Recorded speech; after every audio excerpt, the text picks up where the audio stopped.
Hi, I'm Rafka Abou-Khalil. And I'm Goldie Aharon. We're going to introduce you to some people who are investing in themselves and our community. Welcome to the 25th hour.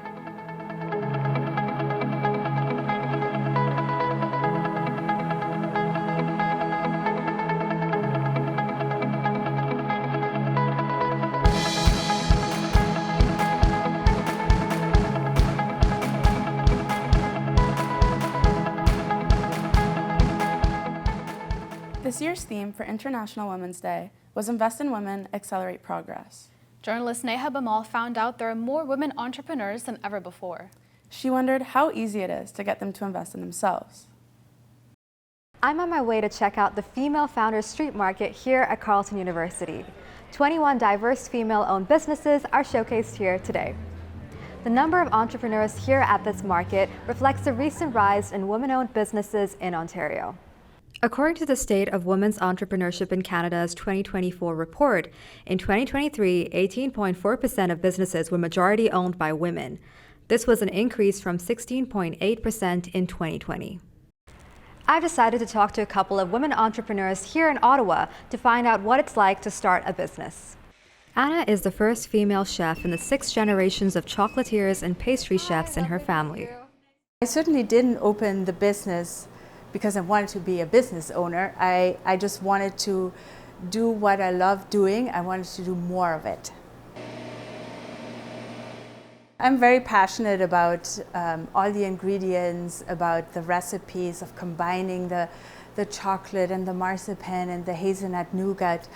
And once in a while I have to step out of that role and be the business owner, because sometimes there's not the most cost-effective procedure that we are doing, and sometimes we have to discontinue a product, even though I'm very passionate about it and I love eating it myself. I asked Anna if she ran into any challenges initially funding her business. I don't want to talk negatively about the bank or the banker itself, but there was certainly the impression that there was a power struggle with the person I was dealing with, and that made it very frustrating. And I personally think it made it much, much longer than it had to be.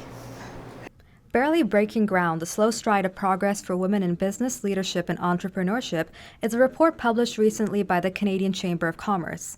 The report includes access to capital and funding amongst the barriers for entrepreneurship for women. These challenges multiply for women who are racialized. According to the same report by the Canadian Chamber of Commerce, 19% of women entrepreneurs who are also a visible minority expect to face obstacles when obtaining financing. I spoke to Sharon Yangweso on some of the challenges she's faced in getting funding as a Black woman entrepreneur in Canada. When we're talking about the systems that cause disparities for someone like myself in funding, it's not about one person just maliciously saying, I don't want to fund any Black women in businesses. It's about all of the different little meeting points and what we know about the barriers to access and participation. Sharon is the founder and CEO of QuakeLab, an agency that helps other businesses and organizations build diversity, equity, and inclusion into their systems. Sharon was also named a 2022 Changemaker by the Globe and Mail's report on Business Magazine. Up until this point, QuakeLab has been what you'll hear defined as bootstrap, meaning everything that's funded this business has either been from my pocket as the founder or through reinvestment from revenue or profit. Despite the challenges they initially faced, both Anna and Sharon are now running successful businesses. Both of them agree that no matter what kind of business you want to build, believing in yourself is an important first step. I think it's really important to note that outside of all of the different identities that make me me, they definitely inform my work and the way I do it. But at the end of the day, I am well qualified to do the work that I do, and I'm good at what I do because of my skill, not as a function of my identity. I'm good at what I do because I'm good at what I do. And for young female founders, just like the ones we saw at the market, Anna has some well-seasoned advice. My advice for anybody who wants to start their own business is just do it. Just do it, just go for it, everything will fall into place later on. It's so amazing to see women investing in their success. You're right, it's really empowering. And that brings us to our next story. Jackie Tompolsky knew she was signing up for short nights and long days. She's a doula working with young Indigenous parents. Jackie provides care that is culturally appropriate. In the process, she's helping new generations reclaim their identities.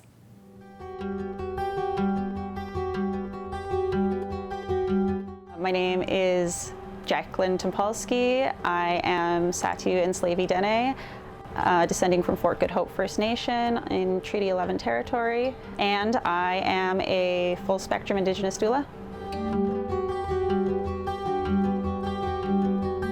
Our role really resembles that of like an aunt that you would have had maybe growing up in your household, or a cousin or something like that.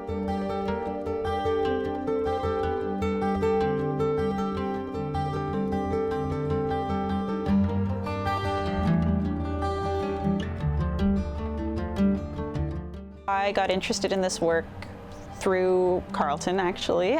So I was doing my master's in the Department of Sociology and Anthropology. I'm a PhD student there now as well. My PhD now specifically focuses on the role of Indigenous doulas as agents of transformative justice.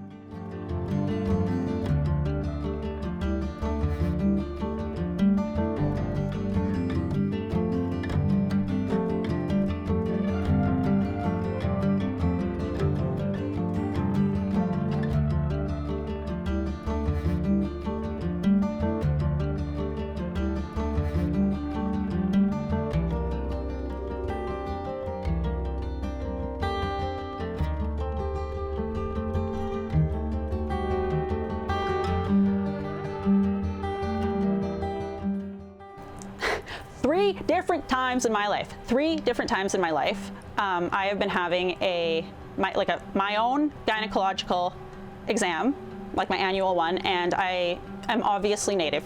And people see me with my earrings and they see me with my purse and they're like, oh, you know, and they ask me about it. But 3 different times during a gynecological exam has the administrator, the doctor, or the technician asked me if I go to school for free while they were inside my vagina.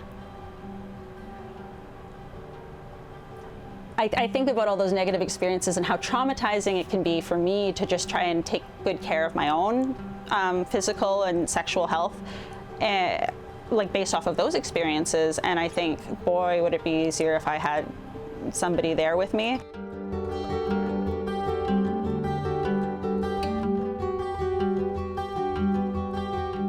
We are not healthcare providers necessarily, like a midwife would be, or a doctor or a nurse.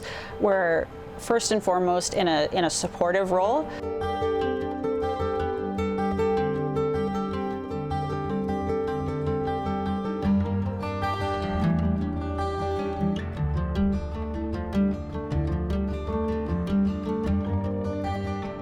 I know it sounds like a little thing, but to just get to like share these with little kids and to know that my job is that I get to make sure that they know the things that I didn't know it's just so cool. It's so cool, and that's like my favorite part of my job. And when I talk to you about medicine gathering and like cultural work as well, like this can be what that looks like too, right? It can be teaching children about you know, appropriate ways to gather seaweed, you know, because seaweed is a traditional medicine for many of the coastal communities and things like that.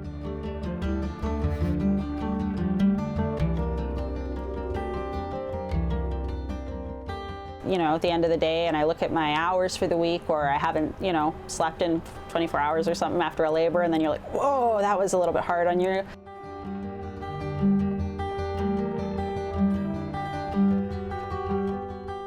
And at least, I think because our practices are so centered around caring for our community and for one another, part of our job is built into like, oh yeah, care work is hard. There's a tremendous amount of burnout. There's, you know, all kinds of associated issues with it. So at least we can kind of try to care for one another.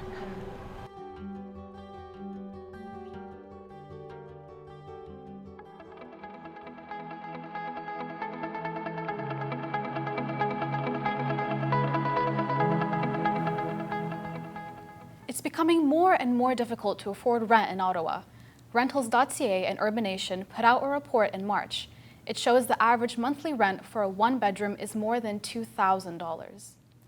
Arlena Sabo decided to learn more about the rental market in Ottawa. She wanted to understand what these hikes mean for people who rent and why rents are so high.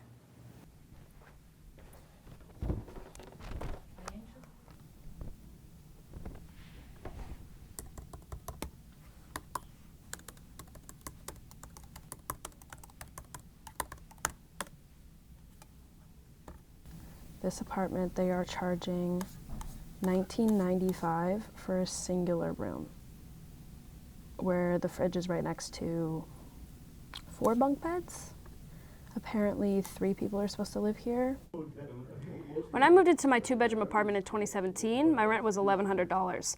I'm lucky that my unit is rent controlled and I've only had an increase of about a few $100. The same unit today costs $1,850. That's an extra $750 per month. Today, I could not afford that on my budget. For people like myself who scored an affordable unit years ago, re-entering the market today does not make sense. Hello, my name is Tiffany. I have been here for 4 years in Sandy Hill in my apartment, and my rent is $1,200. My apartment's a full 1-bedroom apartment. It's not a bachelor. I have separate walls. I have a rooftop balcony. I have a little extra amenities. Let's say I was to pay the same amount that I pay now in that neighborhood, I'm gonna have to take some sort of sacrifice. The average price of rent differs by neighborhood. Tiffany pays below the average price for a 1-bedroom in Sandy Hill. The city councillor for the Sandy Hill ward says the problem is linked to a lack of supply of affordable housing and the way that the market is structured. Prices in general, not just in Ottawa and other big cities, are a bit absurd. It's $2,100, I think, now for a 1-bedroom. I'm not sure who can afford that on like a normal salary. The question of how much rental housing there is and how much it costs doesn't just involve landlords. There's a history here. When the federal government really pulled out of the housing game in the 1990s, we saw many decades of a lack of new rental homes and new non-market homes being delivered to our communities. When Doug Ford was elected Ontario's premier in 2018, his government's solution to the housing crisis was to build more. In November of that year, he announced that all new rental buildings will be exempt from rent control as a way to incentivize developers. Increased supply means lower demand, and lower demand means lower price, right? Well, that hasn't been the case in Ontario or the rest of the country. We really left the private market to solve the problem, so we saw an increase in condos and a lot more expensive units being delivered to folks where they can't actually afford or access those homes. So what does the market look like for people trying to find affordable rent right now? So I used to live in Ottawa about 2 years ago, Kirkwood area, and the rent at that time was $700, but it was a subsidized house. It was a 3-bedroom house. Maida Alfaro moved to Montreal with her 10-year-old daughter to pursue an education. Recently, she decided to return to Ottawa to be closer with family. And while her budget hasn't really changed, the market certainly did. I've been searching for over 2 months in Ottawa, and the prices are just incredibly high. I'm still searching, and I still have like 1.5 months to go to come back, and I'm looking for maybe 1,100 before to 1,700, 1,800 a month. It's crazy. So we know single moms who have dependents who are competing in the market for the same rents, for the same units, with someone who maybe doesn't have a child or is making that higher wage because they're a man. We know that those folks are really struggling as well. I want to say I can afford it for the first maybe 6 months because I do have money saved up, and that's the only reason why I'd be able to afford it. But I mean, after my savings, what am I supposed to do? What do you think governments could be doing to kind of ease this crisis? Well, senior levels of government can look at making good on the right to housing. They can be investing a lot more in non-market housing. So putting in the kind of capital that will enable a project to rent at affordable rates. It looks as though there may be some hope for some renters. Last year, the federal government announced the Housing Accelerator Fund. The City of Ottawa recently secured over $176 million from that fund and says it'll put most of it towards nonprofit housing. The city set a target for 2,000 new affordable dwellings to be built in the next 2 years.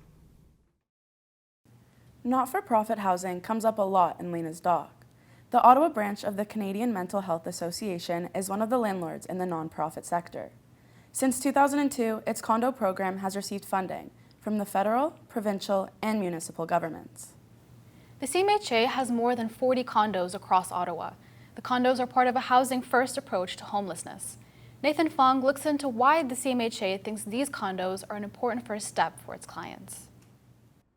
This is the Byward Market, which can be the epicenter for people who are experiencing homelessness in Ottawa. 4 of the city's biggest emergency shelters are located within a 5-minute walk from here. According to the city data, between 2019 and 2023, there were close to 2,000 people in Ottawa's shelters every night. People without permanent housing are struggling, especially those with mental health problems and addictions. And the Canadian Mental Health Association says that the intersection of homelessness and mental health can be devastating. They're also critical of the usual steps model that gets people housed only after they've received treatment. That's why in this city they've advocated for a different approach. It's called housing first. Getting people housed, no strings attached. Okay, welcome to 1414, newest CMHA condo. It's it's a little dated, but we have some renos planned. Kind of looks like we're in an Easter egg, but we'll get it renovated, painted up. This is Mike Murphy, a coordinator for the CMHA's Housing First condos. Moving into your own apartment for the first time is a pretty incredible experience. It's normal apartments like this the CMHA is providing to its clients. This is a newly acquired unit the CMHA is preparing for someone. You would just want to get out of the shelter. So I've had people move into something really just as bare as this apartment, and we'll get them an air mattress and some blankets or a sleeping bag and some pots and pans and some basic groceries just for that first couple of days. And then often they just want to sleep, rest, recover, because they've been living in chaos for so long. In the next couple months, hopefully this will be someone's new home. You need some stability to be able to address all that underlying trauma. And that's what housing brings. Housing gives them a chance, an opportunity to start rebuilding, to start the recovery. It can be really basic things like you're sleeping better, eating better, just taking better care of yourself, revisiting hobbies and interests that you might have. But it also extends to bigger things. The CMHA says that the outcomes are better when the supportive housing sites, like the one we just saw, are scattered throughout the city, as opposed to forcing people who need them into segregated group homes where they're less easily able to work on their mental health. So to understand this a little bit more, we went to the CMHA's offices to speak to someone who's in charge of running the program.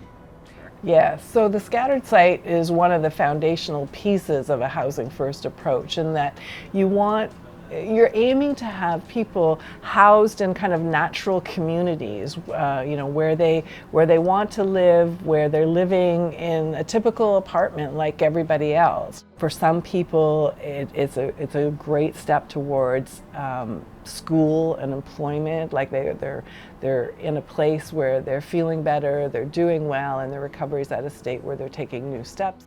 Everyone we spoke to at the CMHA emphasized one point. The housing first policies are evidence-based, and that the research shows that it works better than any other approach to homelessness. So to understand this a little bit more, we went to the University of Ottawa to speak to someone who has studied homelessness in the city for decades.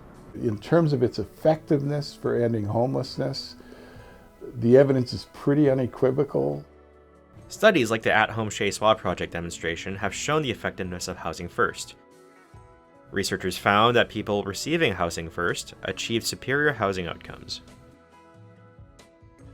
All of them have found consistently that 80 to 90% of people who receive housing first, and usually they're coming out of a chronic kind of course of homelessness, it ends that homelessness. What's particularly unique about the condominium program is that it creates housing. One of the big challenges for housing first programs right now across Canada is finding rental housing for people in the private market. But provided housing can go wrong. Take this 2017 CBC story. A privately owned apartment was used in a different Ottawa housing program.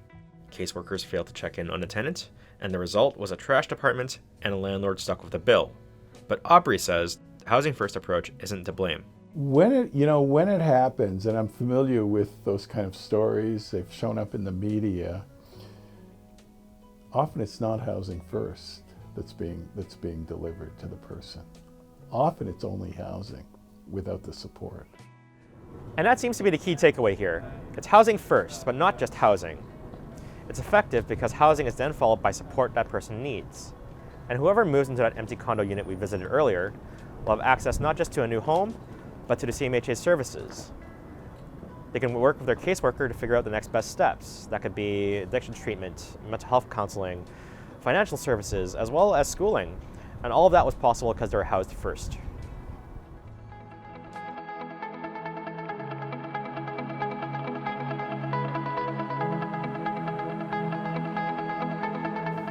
We're going to close out this episode with 2 stories about chasing passion. Our first story is about a young fashion designer. Hamza Yassin loves to create and design clothing. Ottawa may not be a fashion capital, but it's where Hamza is building his fashion brand, Atlas Vestis. These are some of my favorite pants. These are also one of the first designs that I actually ended up making.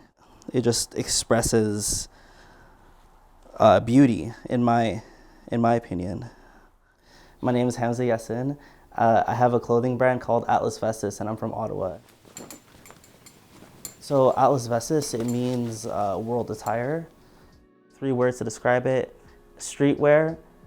I like horror wear. Like, it's horror clothes. It's dark. I like dark clothes. Like, it's very expressive. Like, my pieces of clothes, they have like a personality of its own, and when you look at it, you can feel it. I was in the sewing club in elementary school. I grew up watching anime, and that has like, you know, like demons and like a lot of other things of that world in it. So I've always been like very into that art style of like more of like a dark fashion.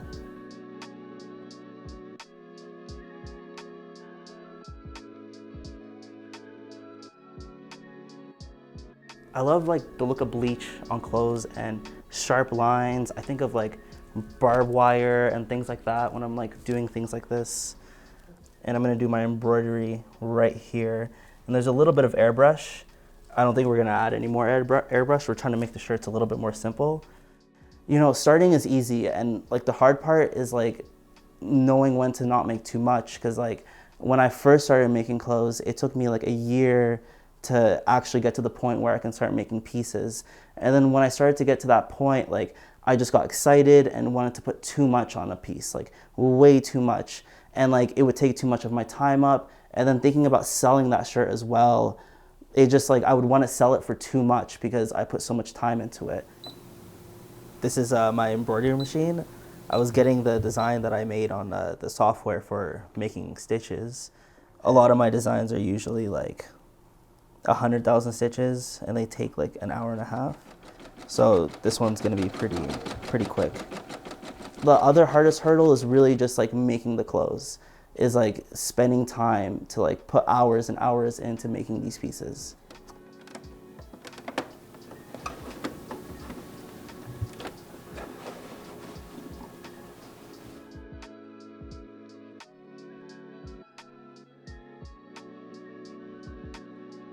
These are the first 2 designs over here, and this is the start of the 3rd design, and we got a cloud so far, and there's going to be 2 little guys on the cloud. I have about 5 more colors to do. Like, losing motivation is like a really big thing, because it's like I gotta be doing this like every day, like really, because like these pieces take a long time, and organizing everything isn't something that like you can just drop off on. you know, being in Ottawa, definitely trying to come out from here is hard because you don't really see a lot of people expressing themselves and like making clothes and making art. And like there are a lot of people in the city that do it. It really isn't seen. These pants really mean a lot to me, and even though they're the first pair of pants I ever worked on, they're still honestly my favorite. There's so many things that like I'm constantly thinking about to like really bring this brand to like success. Like I want to see like my clothes on a website, my personal website. I'm really thinking that like I have to put the work in. Like I have to like really just focus on like making clothes and making clothes and making clothes. I really like the piece with the bleach paint. I'd definitely wear that. Yeah, I would too. There's a lot of talent in this city, and it's not just artistic. Lexie Adzija quickly became a star on Ottawa's professional women's hockey team last fall. But before the season, a string of injuries made her hockey career uncertain.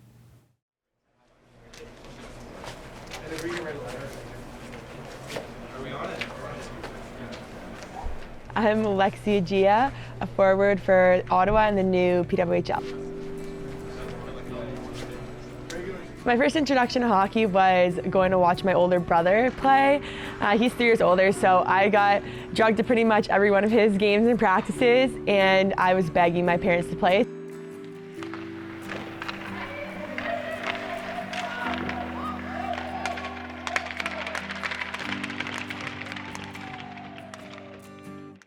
Quinnipiac was actually the first school that called me when I was in grade 8, and I had offers from I believe 32 or 34 schools in the NCAA D1. So from there I kind of went through, talked to a lot of coaches and picked my top 10. And then one day I just woke up after I'd been to Quinnipiac I think 3 times, and I was like, I know where I want to go.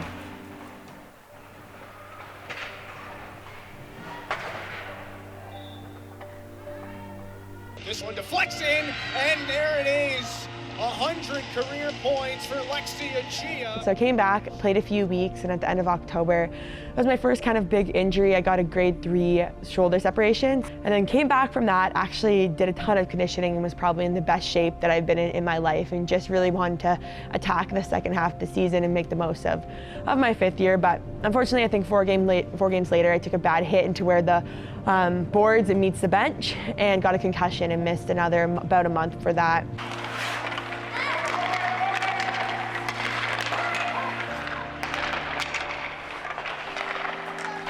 So I was super excited to put my name in for that draft and to find out that I was in the original player pool.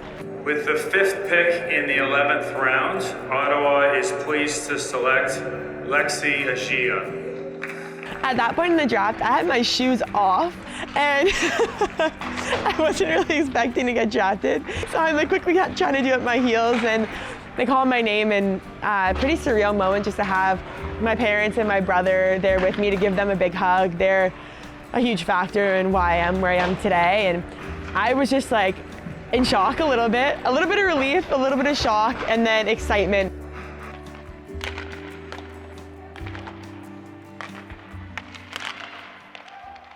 Two and a half weeks before I came to Ottawa, my doctor found a tumor in my bladder, and at that point I was like, you gotta be kidding me. That was by far the scariest experience that I went through, and I ended up getting my tumor removed 15 days before training camp, and the doctor said I had to be on bed rest for 14 days. It was really hard, and I went through a lot of struggles mentally, but I came out so much stronger because of it, and I'm a firm believer that sometimes you need to go through hard things to experience something great.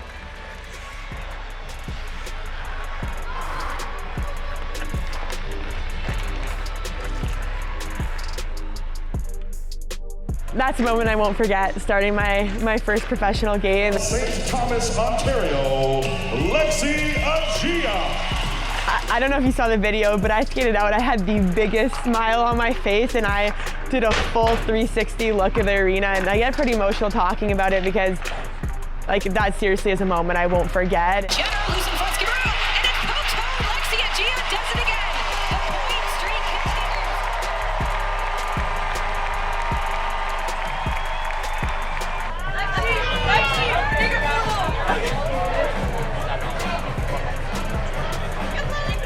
like I said, sometimes you have to go through a lot of hard things to get to the light and to get to the good part. And I'm literally living a dream every single day, even when there's no fans in the building. Just being able to come here and do this for my job every day, I am so lucky and so grateful. And I think it's just really, like I said, really make the most of every single day and be grateful for every day.